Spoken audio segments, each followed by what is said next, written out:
అస్సలాము అలైకుం దోస్తు. చిన్నారి ఫాతిమా సాలెహా గారి తండ్రి అహ్మద్ పాషా గారిని ఈరోజు కలవడం జరిగింది. పాపని కలవడానికి ప్రయత్నిస్తే ఐసీయూలో ఉండడం ద్వారా కలవడానికి వైద్యులు అనుమతించలేదు.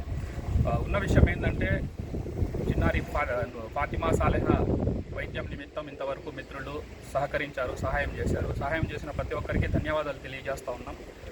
ఇప్పటి వరకు ఏదైతే సహాయం జరిగిందో అది చాలడం లేదు. ఇంకా పెద్ద ఎత్తున సహాయం కావాల్సినటువంటి అవసరం ఉంది. మిత్రులు అందరూ దయచేసి మరొక్కసారి పెద్ద మనసు చేసుకొని ప్రార్థించి సహాయం చేయాల్సిందిగా విజ్ఞప్తి చేస్తూ ఉన్నాం. అహ్మద్ పాషా గారి ఇప్పుడు ఎట్లా ఉంది పాపకి? బాగానే ఉంది, ట్రీట్మెంట్ జరుగుతుంది.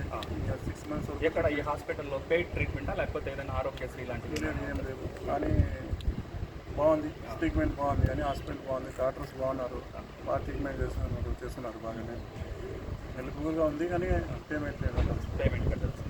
ఇంకా డబ్బులు అవసరం ఉంది. 15 lakhs ఎస్టిమేషన్ ఇచ్చారు. మళ్ళీ ఇప్పుడు 2 lakhs వరకు వచ్చింది మాకు అమౌంట్. ఇంకా కావాల్సి వస్తుంది, ఇంకా టైం ఉంది కాబట్టి ఇంకా మనకి స్టెప్ బై స్టెప్ ట్రీట్మెంట్ జరుగుతున్నది. న్యూరోబ్లాస్టమా క్యాన్సర్ అని చెప్పారు. సో అహ్మద్ పాషా గారు చెప్పడం ద్వారా తెలుసుకున్నటువంటి విషయం ఏంటంటే ఇప్పటి వరకు దాతలు సహకరించిన మొత్తం 2 లక్షల రూపాయల వరకు అహ్మద్ పాషా గారికి చేరడం జరిగింది. ఇంకా డబ్బు అవసరం ఉంది, దాతలు సహకరించాల్సిందిగా విజ్ఞప్తి చేస్తూ ఉన్నాం. దయచేసి ప్రతి ఒక్కరూ తెలుగు రాష్ట్రాల్లో ఉన్నటువంటి ప్రతి ఒక్కరు కూడా చిన్నారి ఫాతిమా సాలెహా వైద్యానికి సహకరించాల్సిందిగా విజ్ఞప్తి చేస్తూ ఉన్నాం. అస్సలాము అలైకుం, జై హింద్.